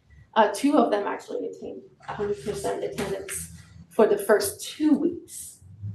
The amazing thing is that these 2 advisories are the 2 smallest advisories. So when 1 student is absent, it really hits the entire rate. But I think they came and rallied as a group and really worked together. 22 advisories went over our primary goal. And 17 advisories went over our reach goal. So we see that really students kind of took it to heart and made sure to come to school on time and every day. We had a few of advisories that went and had 98% or even 99% attendance over across those 3 weeks. So really love those numbers.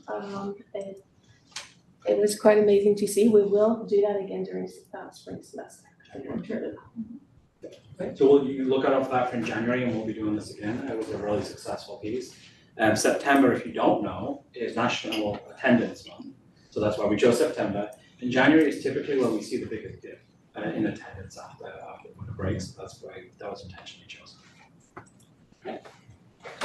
So create, it wouldn't be a PFA conversation. We didn't use the word create. But I wanted to kind of focus it a little bit. We have our wonderful shows. Hopefully you were able to see, some of you may have seen They Promise to the Moon. Some of you may have seen Dare to Dream this weekend. They were incredible. And we have our strings concert this week, which is great. And I would encourage you all to come. And then after break, we have our vocal concert as well, which is always incredible. But we also create in many different ways. So one of the big pieces that I want to focus on is that celebration of culture.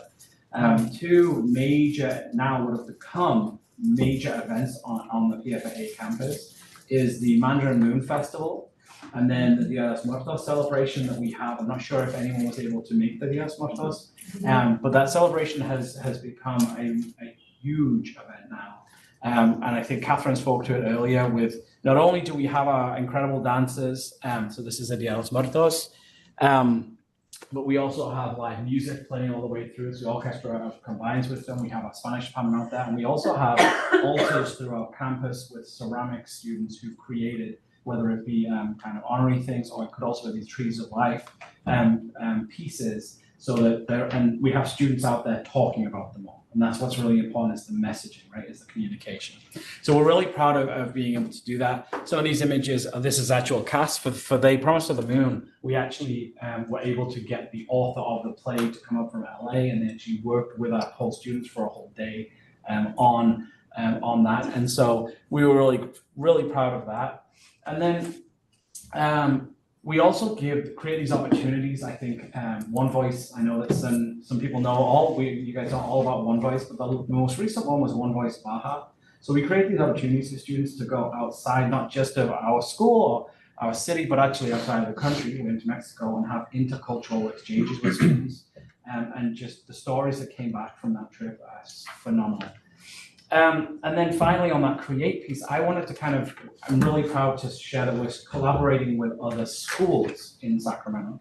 So other charter schools, Gateway Community Charter, and also Fortune School have been coming and visiting our PFAA. Gateway Community Charter came actually just to look at our math team and to collaborate and looking at the math curriculum and the practices and building in classrooms. And then Fortune School shared that they are actually creating some more arts programming and looking at CTE pathways, and they're looking to use us as their model. And it's a really exciting opportunity to kind of create those partnerships with other schools. We have to talk a little bit about math data and ELA data. So this is the IRA, this is actually very simple, right? So this is the IRA data, the most recent one from all of the students from middle school. What I want to point out when we look at iReady data, this is taken from a test that was in August, so it's the first week of school. So with iReady, it says on or above grade level, 1 grade level below, or 2 grade level below. Where students should be when they take this test is actually on that just 1 grade level below, because you imagine you have an 8th grader that comes in and takes a test first day of 9th grade, and we're not expecting them actually at 9th grade. So when we look at this, if you look at the ELA one, for example, 80% of students were at that mark when they took this test. So which is the 60% plus the 19.4.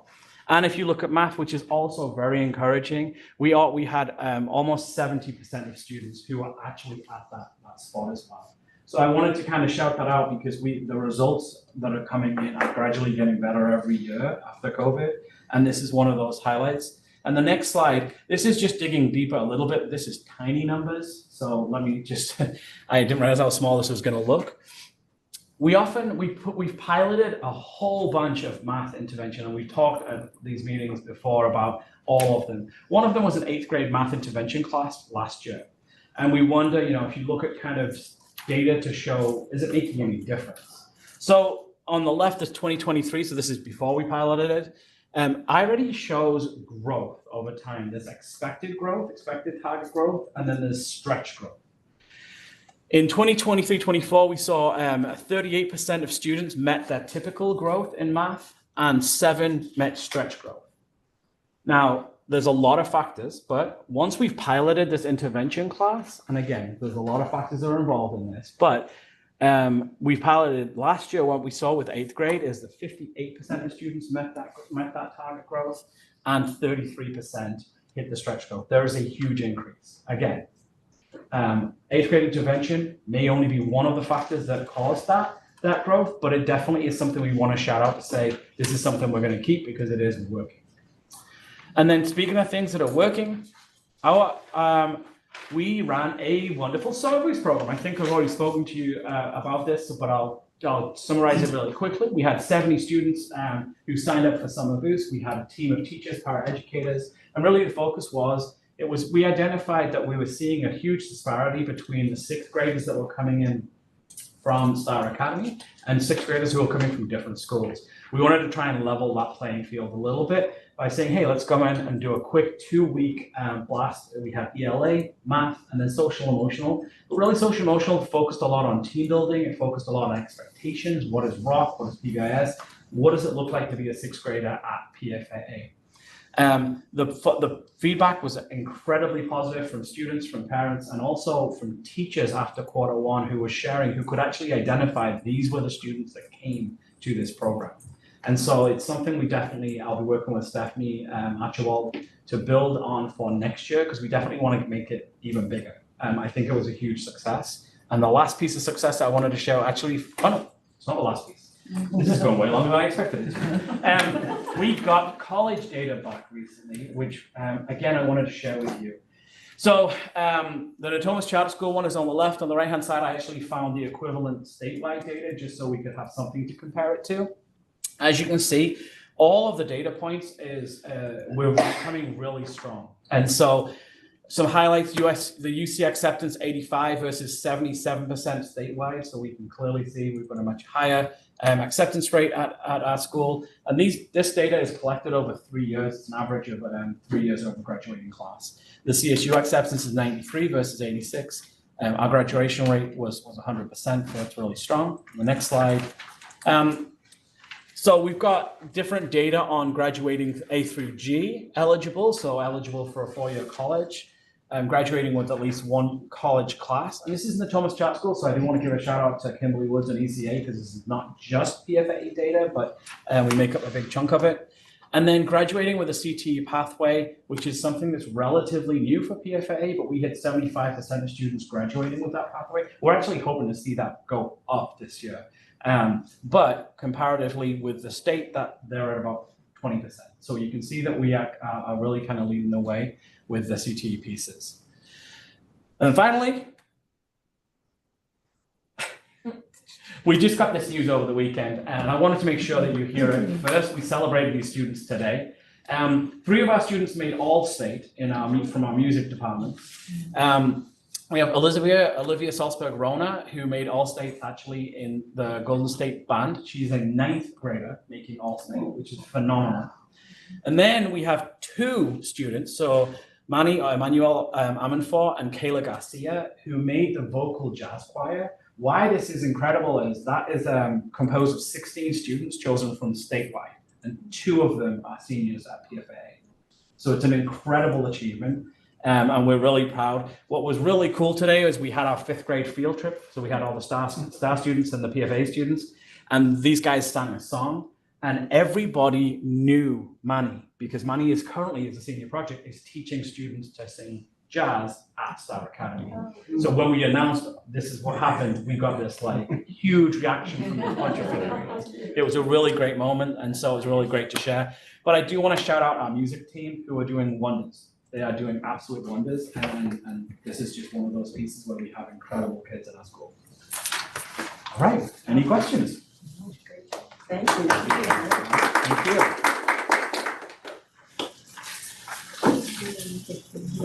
Okay, now transitioning to something almost as thrilling, the enrollment update. So if you look in your board packet, you'll see our enrollment update as of October 31st. So basically, Leading Edge was sitting at 268, and that was even as of today.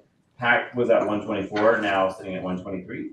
PFAA is sitting at 765, which when you compare that to CBED, you might notice there's a difference. So what happens at PFAA is because it's not a semester program, we basically pause enrollment during the second quarter because we wait to the beginning of the new semester to enroll the kids. So PFA, this is always kind of like a little bit of a natural low point, but they will be working their way back up to about 768, 775 at the start of the new semester.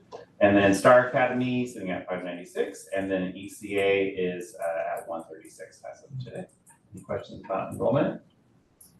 Related to enrollment, realize it's also application season right now. So if you have any 5th graders or 8th graders and you need to find homes for them for next year, make sure you're submitting your applications.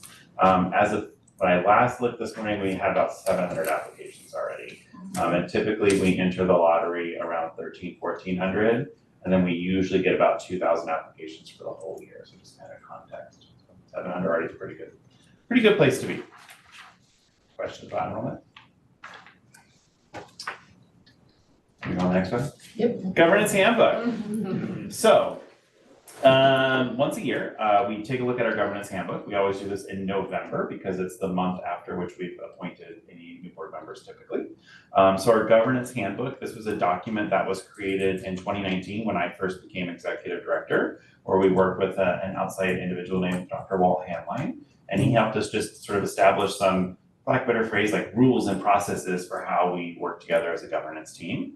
So once a year, we kind of look through this. This is a touchstone text for us, but this is basically an opportunity, you know, if there was anything, any edits that you wanted to make, any clarifying questions that you had as a board.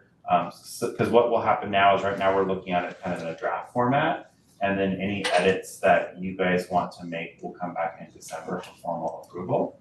The only edit that's really in here right now is obviously my job title changed a little bit this year, and so this document was updated to reflect that change in job title, but everything else content-wise is the same.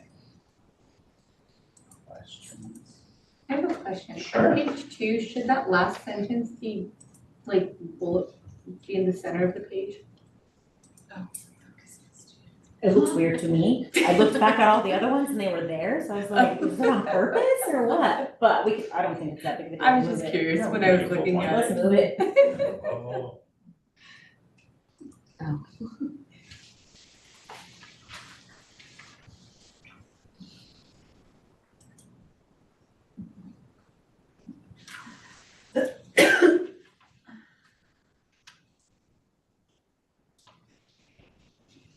Anything else?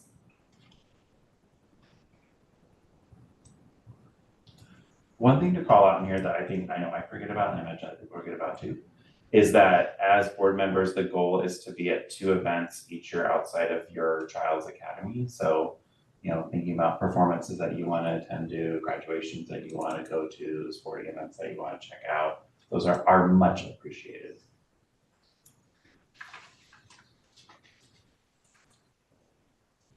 I just have a, on page 8, we talked about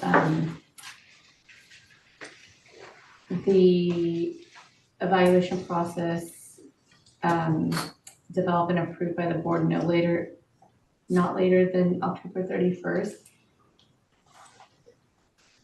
I mean, we always just use the same process over and over and over every year. I mean, I think the intention is that the idea would be if you guys wanted to change anything dramatically, that would be done by October 31st. Okay. The part that we do visit by October 31st every year is you guys review my goals for the year. Sure. And typically you do that at the August and September board meetings. So. Okay. I was just curious, I was like, cause it had a hard date in there and I was just like, The idea is that if you guys wanted to change things dramatically, we would try to put it like October. Just a small nit on that page, telling you there now. On page 6 of 9, there's, I think at the end of that page, there's a period. Oh, yes, when the member abstains. Yeah. I was trying to read to see if they were. Did you catch that, connected, Stephen? but they are. review documents all day long. Yeah, I know, Things I mean. Things just I need pop out. somebody. So bad, like I can't read anything without seeing all this anymore. And again, just back to me being me right now. On page 8, when we talk about the all the bullet points, should those be capitalized? Page 8. Capitalized. No, we gotta look better. Serious safety concerns, serious Just- yeah. discrimination. All the seriousness, All the legal and seriousness. notable. Yeah, the rest of the words. Yeah. Just consistency. Also, like on page 7, when we have board meetings and the agenda and then continued in the middle of the page, Yeah. shouldn't those type of headings only be like on a new page? And then, I'm not sure if there's a reason they're broken up. Oh, yeah, it should be like in the table. Yeah, so same on page 6. The next page has that too. Yeah, page 8, yeah.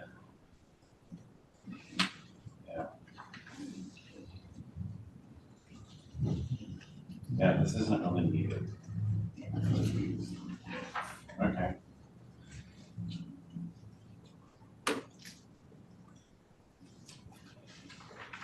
Any other edits? I think I've asked this before, who's considered the governance team? You guys and me, Yeah. Okay. go team. Yeah, Yeah, but basically it's the board and the executive director. got it, okay. So I read this and it's like, we talk about the board and then the governance team, I'm like, who's the governance team? I think it's like one bullet point at the very, very beginning, guys, for that one.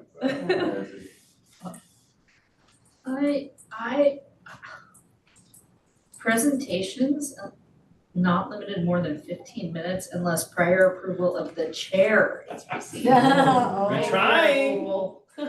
Yeah. I also have a question about I that. take Should we, on occasion, I know sometimes our chair isn't maybe available or isn't here, should it be like chair or designee? Would that be appropriate? I'm always here. I'm just saying, you know, like sometimes it means you're not It's here. usually the secretary when the No, it's chair is not. not here. Or when she's late. Oh, wow. The gloves are coming off. I didn't say. Hold on.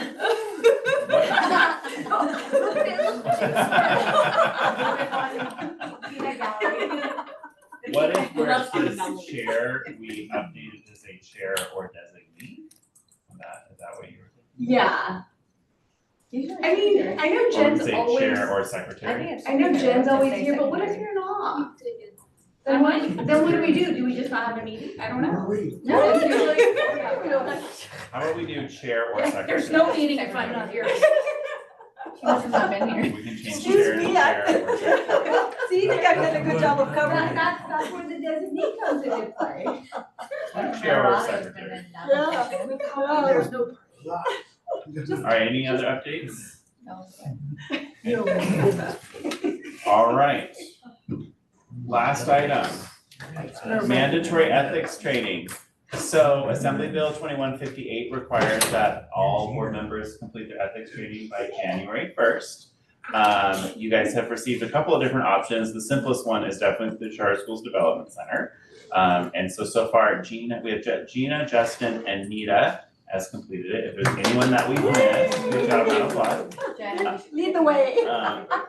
What? Coffee break. And ethics. The This easy. Nita- Our Nita- names aren't up there. Yeah. Coffee break and ethics.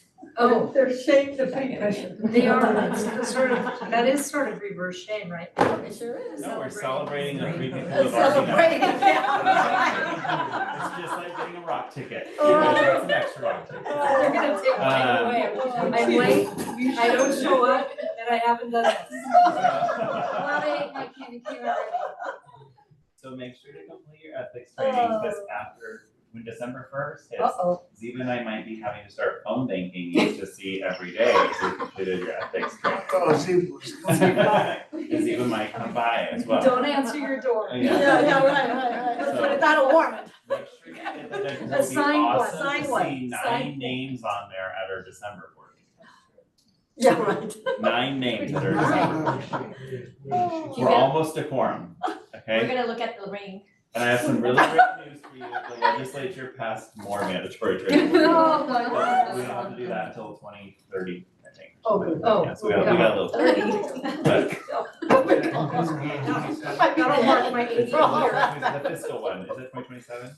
Oh, really? It's That's like 2 years. 2 years, like if you're a new member, you have to do like 6 months. Yeah. Yeah, you should. But they haven't come up with the training yet, so we're gonna wait. So, okay, let's get this done next month and then we can have a full 9 and we can celebrate. Try to do it. Yep. All right, so Who then, can hold that? go ahead, Jen, for the public comments. Yes, sorry, having so much fun here. All right, hearing of the public for items not on the agenda. Nothing received with me, no one online. Hearing of the public for items on the agenda. Nothing received with me. Dr. Wood, comments? Very quickly, at the end of this week, we go on Thanksgiving break. So Thanksgiving is the season of gratitude and appreciation. So thank you all for your dedication to our board. I know these are long nights, but we appreciate you being volunteers in our community, being part of our board. Some highlights for you to know about. We have a ton of performances. Gareth mentioned a couple of them. But there's a strings concert this week, or an instrumental music concert this week on Thursday if you want to come see that. Also, we have on November 30th, we have NCS night at the Sacramento Kings game, so hopefully you'll come join us for that. We have students performing. Also on Thursday night though, you can come for the strings concert and you can go to Mummy's Tomb at Leading Edge. And you can go to the Pack Family Steam Night. It is a very busy night on Thursday. And then on today, we had all the Star Academy Impact 5th graders over to see our middle and high school programs, which was awesome. But on Friday, we have Black Rock Preview Day. So that's where guests kind of external to the organization, parents, students from other schools are going to come visit. So that'll be very exciting. And last thing, just to close out, I hope you saw my email about our dashboard results. Yeah. We did very, very well. We have one of the best, I guess you would say, most colorful with the right colors. Dashboards in the Natomas area, Sacramento area, and a lot of that is a testimony to all of the staff members and board members' hard work and dedication to making sure that we're really deploying some resources. So I was very proud of our dashboard results. If you look on the dashboard and you start Googling other schools, you'll see we really are kind of a cut above it. So we're doing a really great job. So with that, that's all I got. Board of Director comments? Keep up the great work. Yes. Maria. What's that? Keep up the good work, Maria. Maria.